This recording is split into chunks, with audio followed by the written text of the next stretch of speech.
뒤바꾸기를 실천하기. 뒤바꾸기는 새롭고 강력한 통찰을 안겨줍니다. 그리고 그런 깨달음은 행위로 이어질 때 완전해집니다. 뒤바꾸기에 따라 살아보세요.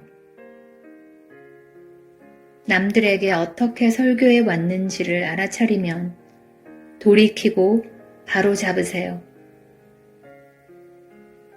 그들에게 바랐던 것을 당신이 직접 실천하기가 얼마나 어려운지 그들에게 얘기하세요.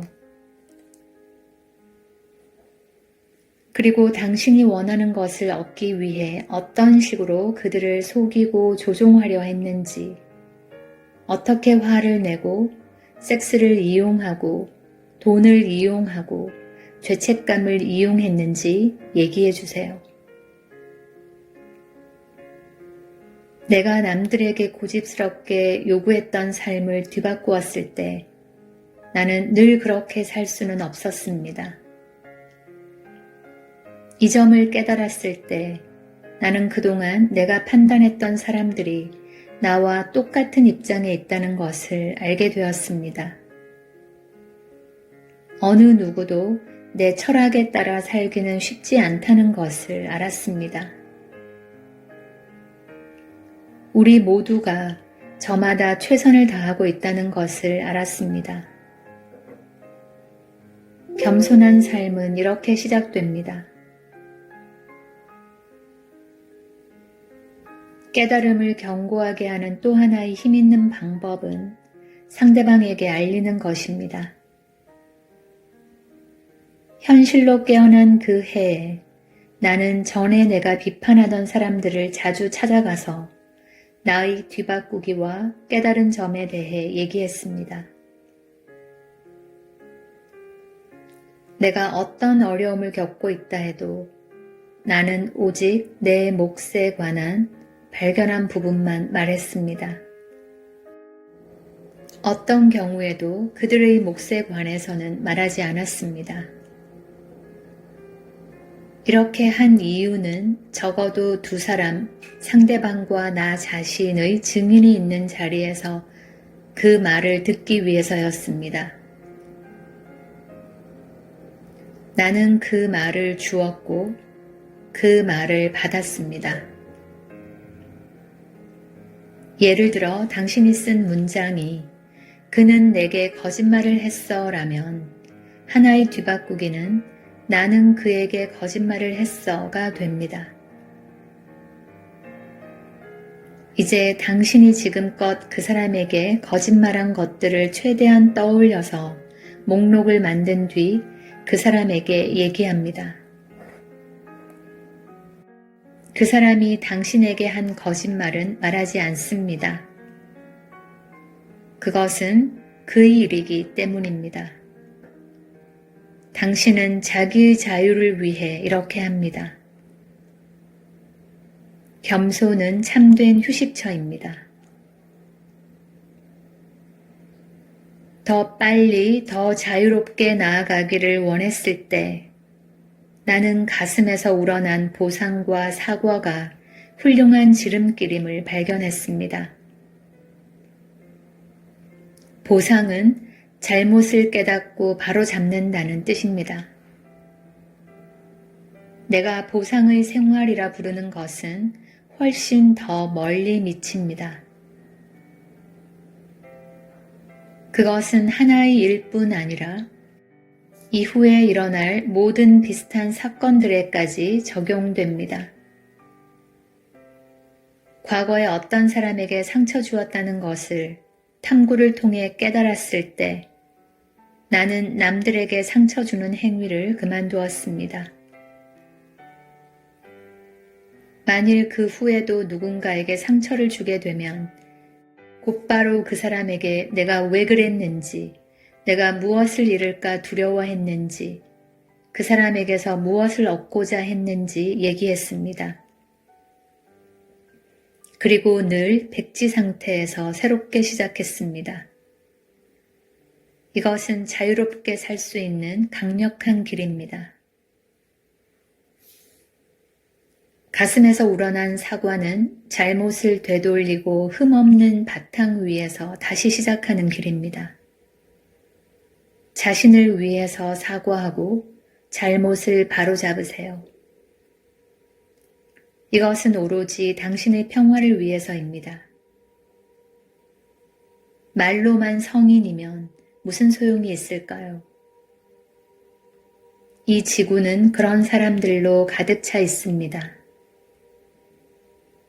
이야기가 없다면 당신은 이미 평화입니다. 그저 그렇게 살 수는 없나요? 자신에게 진실한 뒤바꾸기 사례들의 목록을 읽고서 어떤 사람에게 어떤 식으로든 해를 끼쳤다고 느껴지는 문장에 밑줄을 치세요. 고통을 빨리 끝내고 싶은 분들이라면 그 생각을 믿을 때 당신은 어떻게 반응하나요? 당신은 그들을 어떻게 대하나요? 라는 질문에 대한 대답들의 목록을 만들어 보세요. 상대방에게 알리고 사과하느라 아주 바쁘게 생활할 수 있을 것입니다. 다른 사람에게 보상함으로써 자신에게 보상하세요. 각각의 경우에 그 사람이 피해를 입었다고 여겨지는 만큼 상대방에게 돌려주세요. 보상의 생활을 하면서 상대방에게 있는 그대로 정직하게 알리면 다른 방법으로는 회복할 수 없는 관계가 참으로 친밀해집니다. 만일 상대방이 이미 세상을 떠났다면 남아있는 사람들을 통해서 보상의 생활을 하세요. 그 사람에게 주려는 것을 우리에게 주세요. 당신 자신을 위해서.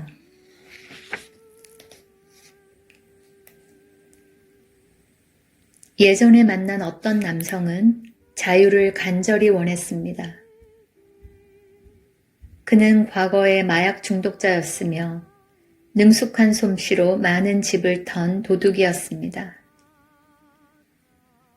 한동안 작업을 계속한 뒤 그는 최대한 기억을 되살려 이전에 털었던 집들과 그 집에서 훔친 물건들의 목록을 만들기 시작했습니다. 다 완성된 목록에는 수십 가구의 집들이 있었습니다. 이제 그는 실천에 옮기기 시작했습니다.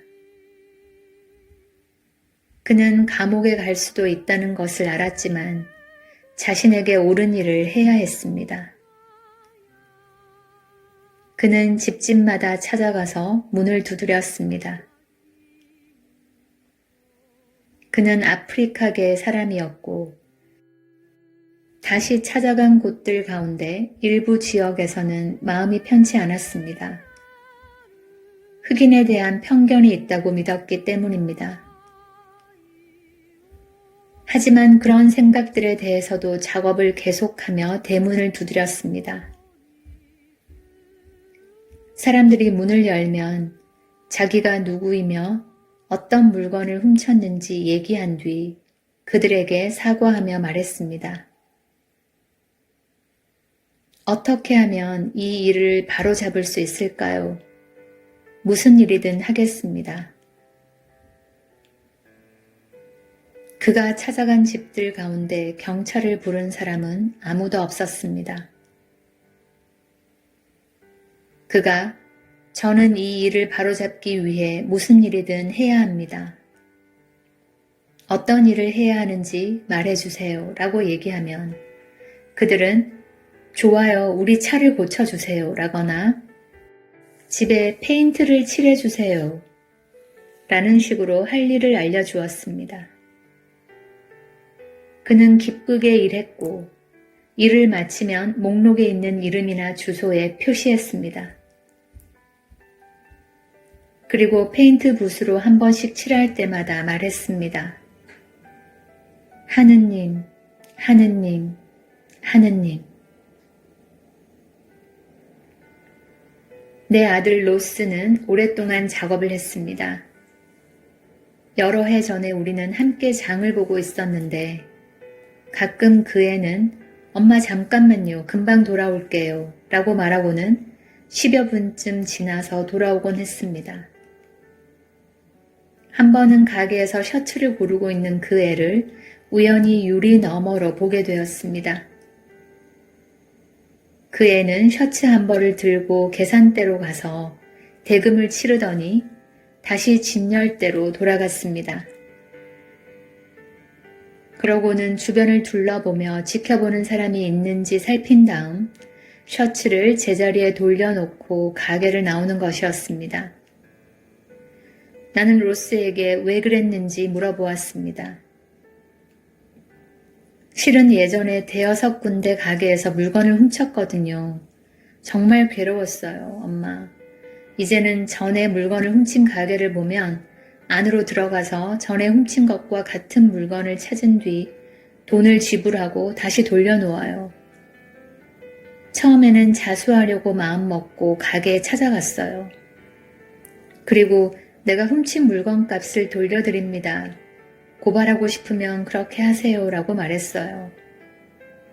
그러면 직원들은 당황해서 관리자를 부르는데 관리자도 그 돈을 어떻게 해야 할지 모르더군요. 컴퓨터로 회계를 처리하기 때문에 문제가 너무 복잡해진대요. 한 번은 직원이 경찰을 부른 적이 있는데 경찰도 현장에서 잡아야 처벌할 수 있다면서 어떻게 할 방법이 없다고 했어요. 하지만 나는 훔친 물건을 꼭 돌려주어야 했어요. 그래서 이렇게 하기로 했는데 괜찮은 방법인 것 같아요. 나는 좋은 일을 할 때는 남들이 모르게 하기를 권하는데 로스도 놀이처럼 그렇게 하기를 좋아합니다. 남들에게 알려지면 그 행위는 무효가 된다고 여기면서 그런 놀이를 합니다. 언젠가 놀이공원에서 그 애가 어떤 아이들을 지켜보는 모습을 보게 되었습니다. 돈이 모자라서 좋아하는 놀이기구에 타지 못하는 아이들 같았습니다. 로스는 지갑에서 지폐를 꺼낸 뒤 손에 쥐고서 아이들 쪽으로 걸어갔습니다. 그리고 아이들 앞에서 바닥을 향해 몸을 굽히더니 땅에서 지폐를 주운 척 집어들고는 아이에게 건네며 말했습니다. 얘야, 이거 너가 떨어뜨린 돈이지? 그러고는 뒤도 안 보고 재빨리 걸어가 버렸습니다. 그는 보상의 생활을 통해 어떻게 뒤바꾸기를 실천하는지 보여주는 좋은 선생입니다. 일상생활에서 뒤바꾸기를 실천하는 것은 너그러운 일입니다. 그 결과들은 기적과 다를 바 없으며 더 탐구할수록 더 깊이 실현됩니다.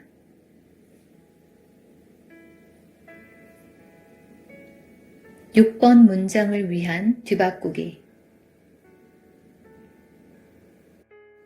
이웃을 판단하는 양식에 있는 6번 문장에 대한 뒤바꾸기는 다른 것들과 조금 다릅니다. 나는 앞으로 다시는 뭐뭐 하고 싶지 않다는 나는 기꺼이 뭐뭐 하겠다와 나는 뭐뭐 하기를 고대한다로 바뀝니다. 예를 들어 나는 앞으로 다시는 폴과 다투고 싶지 않다는 문장은 나는 기꺼이 폴과 다시 다투겠다와 나는 폴과 다시 다투기를 고대한다로 바뀝니다. 다시는 화나 스트레스를 경험하고 싶지 않다고 생각할 때마다 기꺼이 경험하려 하고 또 그렇게 하기를 고대하세요. 그 일은 다시 일어날 수 있습니다. 마음속에서라도 이 뒤바꾸기는 삶 전체를 온전히 껴안기 위한 것입니다. 나는 기꺼이 뭐뭐 하겠다고 말하고 결심하면 마음이 열리고 창조적이 되며 유연해집니다. 현실에 저항하는 마음이 누그러지며 그 상황을 없애려 하느라 헛되이 애쓰지 않게 됩니다. 마음이 가벼워지고 밝아집니다. 나는 뭐뭐 하기를 고대한다고 말하고 결심하면 삶이 펼쳐질 때 당신은 능동적으로 삶에 대해 열리게 됩니다. 내면의 자유는 세상에서의 편안함과 사랑으로 표현됩니다. 예를 들어 폴이 바뀌지 않으면 나는 앞으로 다시는 그와 함께 살고 싶지 않다는 문장은 폴이 바뀌지 않아도 나는 기꺼이 폴과 함께 살겠다와 폴이 바뀌지 않아도 나는 폴과 함께 살기를 고대한다로 바뀝니다. 차라리 고대하는 편이 낫습니다. 당신은 계속 그와 함께 살 수 있습니다. 마음속에서라도. 나와 함께 작업을 한 사람들 중에는 배우자가 20년 전에 죽었는데도 여전히 비통해하는 사람들이 있었습니다. 당신은 그와 함께 살든 안 살든 이 생각을 다시 생각할 수 있고 그 때문에 스트레스를 받고 우울해질 수 있습니다. 이런 느낌들을 고대하세요. 그것들은 악몽에서 깨어날 때라는 것을 알려주기 때문입니다. 불편한 느낌들은 당신을 작업으로 다시 데려올 것입니다. 그렇다고 해서 당신이 폴과 함께 살아야 한다는 뜻은 아닙니다. 기꺼이 하고자 하면 삶의 모든 가능성에 대해 문이 열립니다. 두 가지 사례를 더 보겠습니다. 원래 문장 6번 나는 폴이 건강을 망치는 것을 지켜보지 않겠다. 뒤바꾸기 나는 기꺼이 폴이 건강을 망치는 것을 지켜보겠다. 나는 폴이 건강을 망치는 것을 지켜보기를 고대한다. 원래 문장 6번 나는 앞으로 다시는 폴에게 무시당하고 싶지 않다. 뒤바꾸기 나는 기꺼이 폴에게 다시 무시당하겠다. 나는 폴에게 다시 무시당하기를 고대한다. 같은 감정이나 상황이 마음속에서라도 다시 일어날 수 있음을 인정하는 편이 좋습니다. 고통과 불편한 느낌이 탐구로 초대하는 신호임을 알게 되면 불편한 느낌들을 진심으로 고대할 수 있습니다. 나아가 그런 느낌들이 아직 완전히 조사하지 않은 믿음을 알려주기 위해 찾아오는 친구로 느껴질 수도 있습니다. 이제는 조화롭고 평화롭기 위해 사람이나 상황이 바뀌기를 기다릴 필요가 없습니다. 작업은 행복으로 가는 직접적인 길입니다. 행복은 내면에서 발견되며 작업은 당신을 그곳으로 데려갑니다.